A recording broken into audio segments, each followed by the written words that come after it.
nggak punya duit, mau bayar hutang. Ini contoh kasus ya. Karena saya banyak yang WA saya gitu, Beb, mau bayar hutang nggak punya duit, gimana ini? Jawaban saya dibayar. Habib ini aneh bener nih, nggak punya duit kok suruh bayar. Iya dibayar. Bayar hutang ini kan ada prosesnya. Proses nomor satu, jangan pernah percaya sama siapapun yang mengatakan kamu mampu bayar hutang. Enggak. Katakanlah kepada siapapun, saya tidak mampu membayar hutang saya. Yang mampu bayar hutang saya hanya Allah Ta'ala, tapi saya akan bayar hutang saya. Tugas saya adalah berniat membayar hutang. Yang nanti membuat saya mampu bayar hanya Allah, nggak ada yang lain. Jangan pernah percaya tabunganmu mampu untuk bayar hutangmu. Wah, itu nanti langsung diuji. Tabungannya tiba-tiba habis, anaknya sakit, habis tabungannya. Selesai. Naudzubillah min dzalik. Jangan sombong. Wah, saya punya tabungan banyak, saya punya aset banyak. Sombong amat kamu. Nah, Tuhanmu, asetmu, tabunganmu. Sebentar dihancurkan sama Allah Ta'ala. Galaunya luar biasa. Jangan pernah mengandalkan siapapun dan apapun. Saya punya Allah, Allah akan lunaskan hutang saya. Saya berniat bayar hutang. Nomor satu itu. Ya. Kemudian nomor dua bagaimana? Minta. Jangan sombong. Yang penting usaha dulu. Salah kamu. Yang penting minta dulu. Karena usaha itu diantaranya memohon pada Allah Ta'ala. Itu usaha. Bagaimana Rasul mengajarkan suasana sebagai utusannya Allah? Utusannya Allah loh ini. Berarti kan wakilnya Allah. Saya kirim utusan ke rumah Ustadz Fakhrul Razi. Berarti wakil saya. Nah itu makna kesaksian bahwasanya baginda Muhammad SAW adalah Rasul, utusan. Ya. Rasul, utusannya Allah Ta'ala. Artinya semua yang dari Rasul nggak mungkin salah, karena semua yang dari Rasul dari Allah. Makanya kalau sampai mengatakan, ngapain memuliakan Rasulullah? Muliakan Allah, itu aneh. Memuliakan utusannya Allah, itu namanya memuliakan Allah Ta'ala. Kalau saya ngutus seorang ke rumahnya Ustadz Fakhrul Razi, kemudian Ustadz Fakhrul Razi dikasih tahu, ini utusannya Habib Novel. Kemudian beliau mengatakan, saya hormati Habib Novel. Kalau kamu tidak, oh saya marah. Kalau mau hormati saya, hormati utusan saya. Itu saya utus, sudah saya pilih. Kan begitu. Saya utus, sudah saya pilih. Bukan sembarang orang yang saya utus. Sementara Allah katakan, Allah utus manusia yang terbaik sebagai penutup utusan di akhir zaman. Sampai kapanpun. Penutupnya adalah baginda Muhammad SAW. Utusannya Allah Ta'ala. Diberi utusan yang the best buat kita semua. Nah bagaimana kita memperlakukan utusan Allah ini? SAW. Kita menganggapnya manusia biasa, naudzubillah min dzalik. Kita harus menempatkan biasa sebagai penghubung kita pada Allah Ta'ala. Kalau saya mau dekat sama Allah, ya beliau ini penghubungnya. Kalau saya mau sukses dunia akhirat, ya ini yang punya semua informasinya ada pada baginda Muhammad SAW. Karena Allah berbicara dengan kita semua lewat baginda Muhammad SAW yang membumikan ajarannya Allah Subhanahu Wa Taala kepada umat manusia. Nah, Rasul ternyata ngajarin mudah. Mau hutang mau lunas, siapa yang berhutang dengan niat untuk melunaskan hutangnya, maka Allah akan lunaskan hutangnya. Siapa berhutang dengan niat untuk tidak melunaskan hutangnya, maka Allah akan hancurkan hartanya. Kama qala sallallahu. Ngeri. Bukan cuman nggak lunas tuh, bahkan hancur hartanya. Bisnisnya akan remuk semua. Kalau niatnya nggak baik. Tapi kalau niatnya baik, mau melunaskan hutang, Allah akan melunaskan hutangnya. Nomor satu itu. Kemudian nomor dua, suruh baca doa. Banyak sekali doa dan amalan dari Nabi Muhammad SAW. Ada yang menjadi amalan dibaca tiap pagi. Ada yang dibaca tiap selesai sholat. Amalkan semua itu. Yang amalan pagi hari diamalkan untuk pelunas hutang. Amalan selesai sholat diamalkan untuk pelunas hutang. Ya, kemudian apa lagi? Melunaskan hutang orang lain. Maksudnya kalau kita punya piutang nih, kita punya piutang, ya kita jadi manusia yang juga baik sama orang-orang yang nggak bisa bayar. Dah, kamu saya lunaskan. Kamu saya lunaskan. Walaupun kita masih punya hutang banyak ini. Tapi ini orang-orang susah semua, nggak bisa bayar. Kita lunaskan, lunaskan, lunaskan. Nah nanti kalau kita udah begitu, ini tahap level awal dasar udah kita jalankan, maka rahmat udah datang tuh. Rahmati qaribum minal muhsinin. Rahmatku dekat dengan orang-orang yang suka berbuat kebajikan, orang-orang ihsan.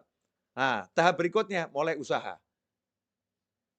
Ini tadi ya semua kan satu paket ya, jangan dipilah-pilah. Jangan dikasih jarak 2 tahun kemudian baru usaha, bukan loh ya. Bukan urutan waktu 2 tahun kemudian, 3 tahun, enggak. Segera langsung, usaha.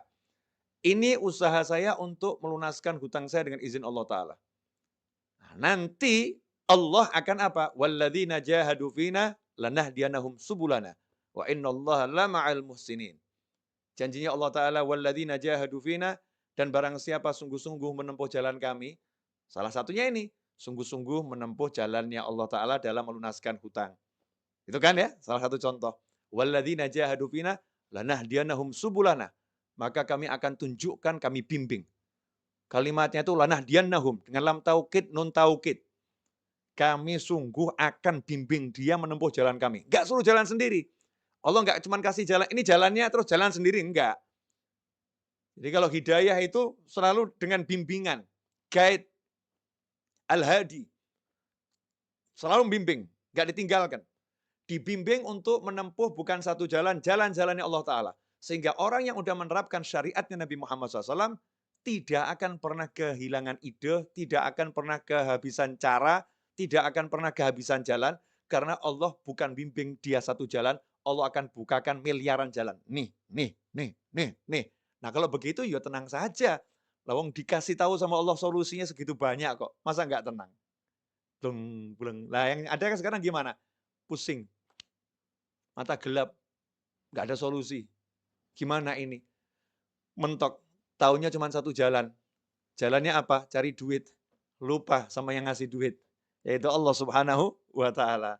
Nah ini tenang, ini kalau kita mau kembali pada Allah Subhanahu wa Ta'ala. Kalau kita nggak mau kembali sama Allah, nggak bakal tenang. Apapun yang kita andalkan akan buat kita susah. Apapun yang kita harapkan akan membuat kita menjadi galau, resah. Tapi kalau kita kembali pada Allah Ta'ala, bersandar sama Allah Ta'ala, maka selesai masalah. Contoh, ini contoh bersandar sama Allah. Kita masih ingat betul dalam hadis disebutkan, ada 3 orang berteduh di dalam sebuah gua. Ya, sebuah gua di sebuah bukit. Saat berteduh, tiba-tiba ada batu yang jatuh dari atas gunung itu, menutup persis di mulut gua. Tanpa celah. Ketiga orang di dalamnya tidak bisa keluar. Batunya besar.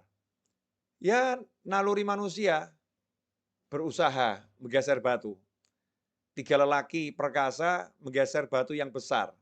Gotong royong bertiga itu dorong, batunya enggak gerak, orangnya yang terpental. Tuh, orangnya yang gerak, batunya enggak. Kenapa seperti itu? Karena batunya terlampau besar. Apa yang dilakukan? Apakah bersandar pada kekuatannya? Apakah bersandar pada tenaganya? Itu yang menyelesaikan masalah? Apa kemudian berharap ada orang nanti yang bawa traktor, buka, nyingkirin batunya, itu menyelesaikan masalah? Enggak. Yang diajarkan oleh Nabi Muhammad SAW saat itu adalah langsung kembali kepada Allah Ta'ala. Udah jangan mikir manusia lagi, udah kayak gitu kok mikir manusia. Ya siapa tahu ya nanti ada manusia di luar nolong saya, siapa tahu ada, siapa tahu ada, siapa tahu ada. Ya yang pasti ada kan Allah, kalau yang lain kan nggak ada. Lah ngapain mikirin yang yang ada nggak dipikirin? Kan bodohnya kita luar biasa. Nah, kan Allah ada, selalu ada. La ilaha illallah Muhammadur Rasulullah SAW. Maka saat itulah yang satu mulai ngomong. Ini hadisnya kan panjang tuh ya. Saya ambil poin singkatnya saja. Ya Allah, saya pernah ya mencintai seorang wanita. Cinta luar biasa. Dia saya ajak zina. Selalu menolak. Suatu ketika akhirnya dia butuh duit, dia mau. Nah, ketika dia sudah mau saya ajak zina, uang udah saya serahkan karena dia butuh duit tadi untuk kepentingan keluarganya yang mendesak. Tapi dia ini orang yang baik, terus dia bilang sama saya gitu, takutlah sama Allah. Akhirnya saya tinggalkan dia, uangnya nggak saya ambil, dia saya tinggalkan karena saya takut sama kamu ya Allah. Kalau ini ikhlas karena kamu ya Allah, tolong ya beri kami jalan keluar dari masalah ini. Yang terjadi apa? Batu yang gede bergeser tanpa ada yang geser. Cuman belum cukup. Karena Allah ingin mengajarkan kepada yang lain. Ini kan masalah berjamaah. Masa yang dikasih solusi cuma satu orang, yang lain enggak. Maka yang lain disuruh juga, ayo kalian gimana? Yang satu, saya ini sama ibu saya, ya cerita yang cukup populer nih hadis ini. Yang satu saya sama karyawan saya. Akhirnya berkat tiga-tiga ini minta tolong sama Allah dengan ya tawassul, pada amalan yang dipersembahkan untuk Allah Ta'ala, hasilnya apa? Tergeser batu itu, selesai. Jadi sebetulnya mudah ya nyelesain masalah itu. Ngerayu Allah. Ya suruh ngerayu Allah aja kok nggak bisa ngerayu suaminya, Masya Allah. Sampai nangis-nangis. Ya nangis, ngerayu suaminya. Nggak dikasih. Tolong yang beliin handphone yang. Udah nangis nggak dikasih. Sakit itu. Ngerayu istrinya. Ayo yang pindah rumah gitu ya. Di rumah orang tua saya, ikut orang tua saya. Suaminya yang ngerayu istrinya. Sampai nangis. Istrinya tambah marah-marah. Pinter ngerayunya, gagal juga. Ya sakit hati. Nah ini kalau kita merayu Allah Subhanahu Wa Taala, Masya Allah, merayu Allah itu mudah. Allah itu dirayu dengan oleh hambanya itu senang gitu. Karena Allah maha mencintai. Ya Allah maha mencintai. Jika kalau ada yang merayu Allah, Allah senang. Ya tinggal kita bermanja-manja sama Allah Subhanahu Wa Taala. Ya Allah, wah cari duit susah ya Allah. Ini kata orang-orang cari duit susah ya Allah. Tapi kalau carinya dari kamu nggak pernah susah kan ya Allah. Ya, please ya Allah, ini saya lagi mau jualan barang nih ya Allah. Cuman hasilnya nggak banyak ya Allah. Saya mau jualan kamera, hasilnya paling 8 juta ya Allah. Cuman saya minta rezekinya 1 miliar ya Allah. Malaikat ketahuan, ini manusia yang pinter ini. Yang lain ngomong sama dia, ini orang ngelamun. Jual barang 8 juta kok minta rezeki 1 miliar. Ini orang ngelamun ini.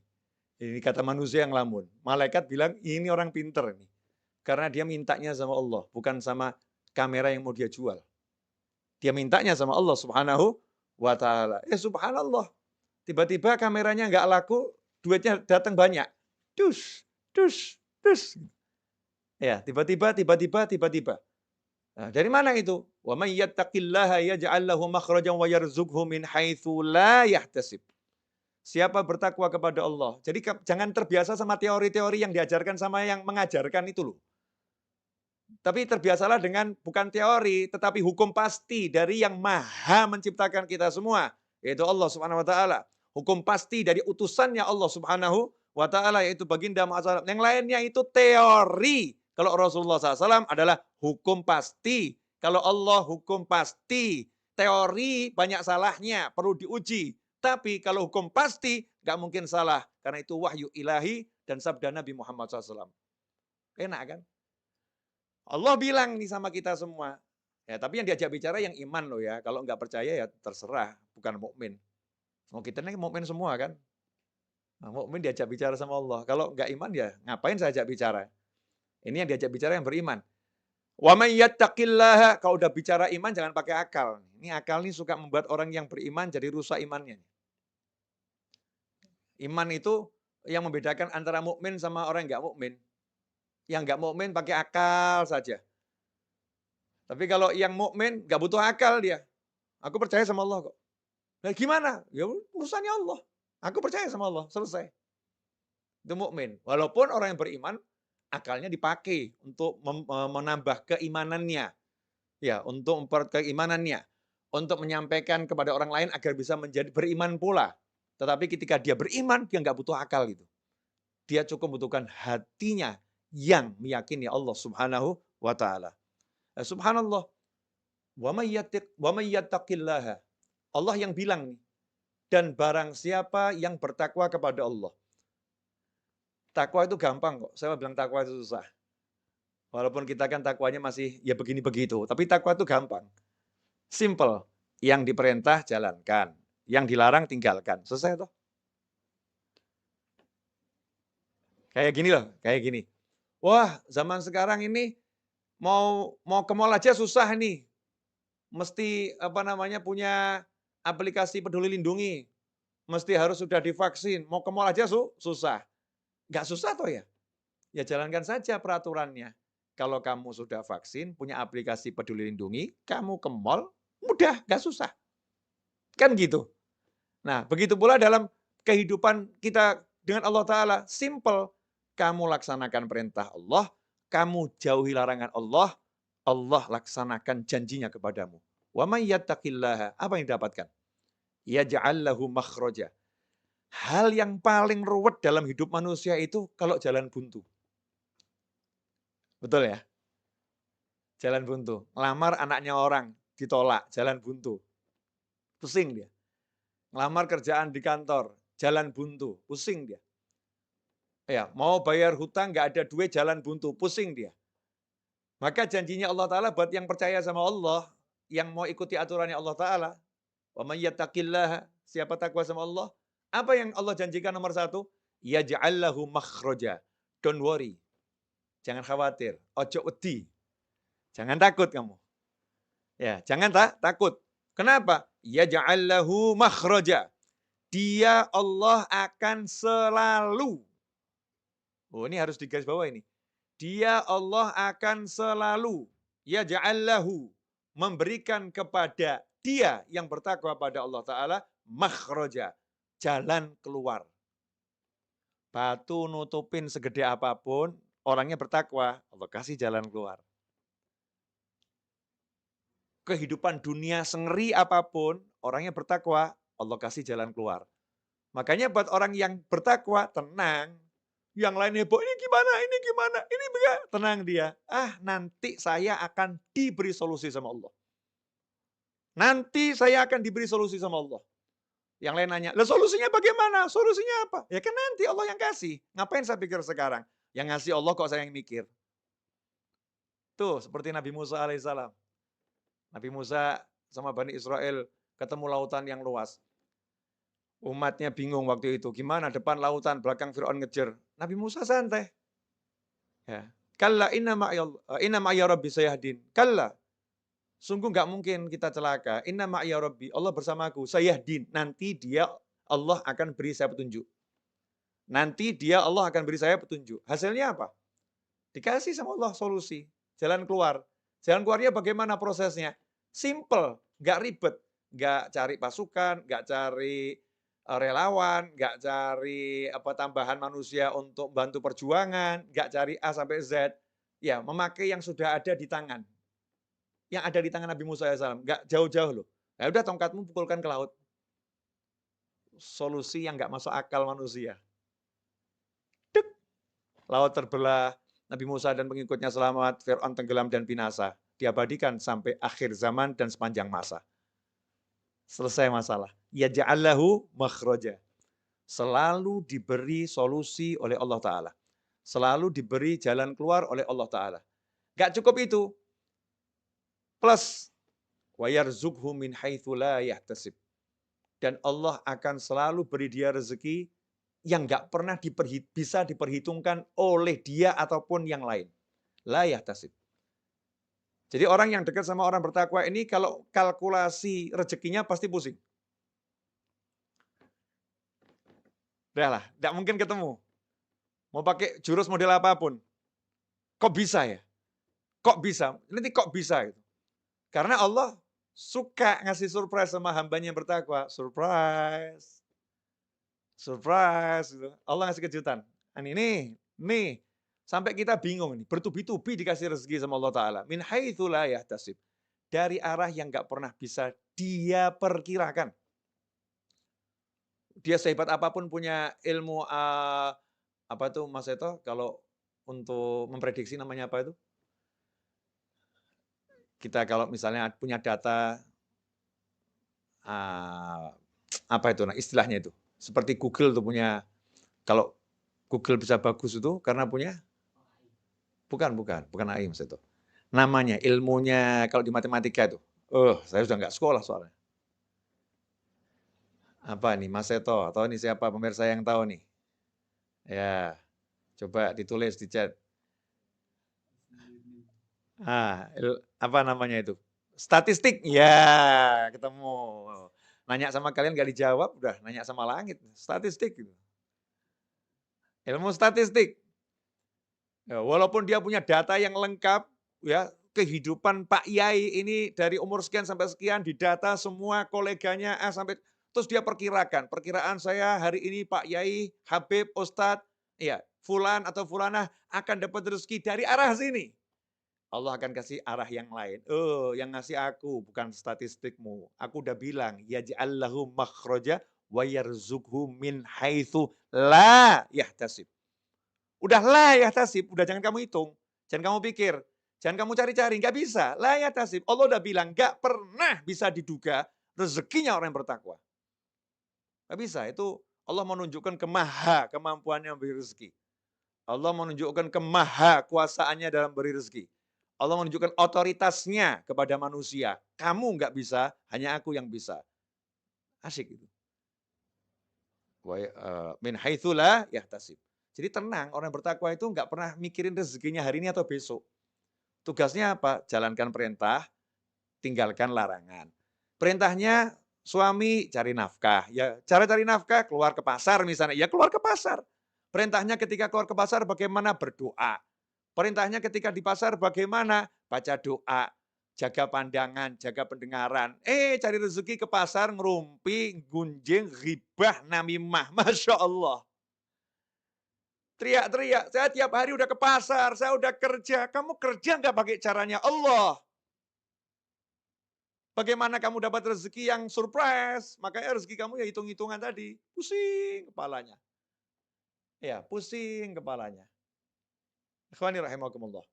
Nah, ini yang perlu dipahami, bahwasanya kalau orang udah percaya sama Allah Ta'ala, tenang hatinya. Dia nggak akan pilih cara-cara yang lain.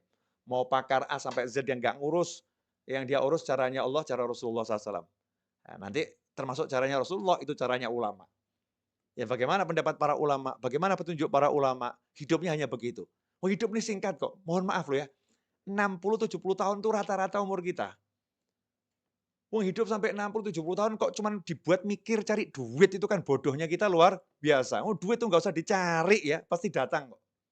Tapi ya usaha. Nah usaha itu doa, ya, usaha itu pergi ke pasar, kan gitu. Tapi jangan mikir cari duit, jangan. Habis energi. Ya, sayang. Mikir cari solusi. Nah ini juga kebodohan kita. Solusi kok dipikir. Solusi itu diberi. Yang beri siapa? Ya ja'allahu makhraja. Yang beri Allah. Yang ngasih masalah Allah, yang beri solusi Allah. Selesai. Loh, cara mintanya sama Allah bagaimana? Ya, cara mintanya takwa, gampang. Jalankan perintah, jauhi larangan. Selesai. Ini sekarang sukanya yang aneh-aneh. Suka hidup ruwet, mumet, pusing. Ya, pakai cara-cara yang nggak benar, cara yang nggak beres. Cara yang benar, yang beres nggak dijalankan, yang nggak beres dijalankan, yang beres nggak dijalankan. Ini menyebabkan kita hidup dalam ketidaktenangan. Maka untuk menjadi manusia yang tenang, kita harus betul-betul qul huwallahu ahad, Allahus somad. Nah, insyaallah 30 menit saya berbicara ini barokah ya, manfaat, kendati seperti yang tadi saya sampaikan singkat ya, mudah-mudahan manfaat. Dan sampai nanti jannah manfaatnya nggak berhenti. Terus ya, terus nyambung manfaatnya karena kita bersama-sama belajar untuk menjadi manusia yang ingat kembali bahwasannya untuk menjadi tenang mudah kembali pada Allah, maka kita akan menjadi tenang setenang-tenangnya. Jazakumullah khairan Ustaz Fakhrul Razi atas waktunya, atas kesempatannya. Insyaallah kita ketemu lagi di waktu yang akan datang dan semoga Ustaz Fakhrul Razi beserta sekolahannya, ya, beserta guru-guru yang di sana, wali murid, semua yang bekerja di sana diberi oleh Allah Ta'ala kemudahan dalam segala hal yang diridhoi Allah Ta'ala, dijauhkan dari segala kesulitan, dari segala petaka, musibah, diberi kesehatan lahiriah dan batiniah, dijadikan anak didiknya bisa menjadi orang-orang yang semakin bertakwa pada Allah Subhanahu wa taala dan mudah-mudahan diberi rezeki zahiran wa batinan berlimpah ruah datang dari segala arah tanpa susah payah dan insyaallah kita semua oleh Allah Subhanahu wa taala dijadikan sebagai orang-orang saling mencintai di jalan Allah, orang-orang saling menyayangi di jalan Allah, saling mengunjungi di jalan Allah, dan kelak kita dipertemukan dengan baginda Muhammad Sallallahu Alaihi Wasallam, dan semoga setelah usia panjang dalam semua kebaikan, kenikmatan, ketaatan, keridhaan, kebaikan, kekayaan, kemudahan, kesenangan, kita diberi akhir usia husnil khatimah. Wassallallahu ala sayyidina Muhammadin wa alihi wasallam walhamdulillahi rabbil alamin. Amin. Walafu minkum, saya undur diri, Ustaz Faurozi dan kawan-kawan. Insyaallah kita bertemu kembali di lain kesempatan. Wassalamualaikum warahmatullahi wabarakatuh.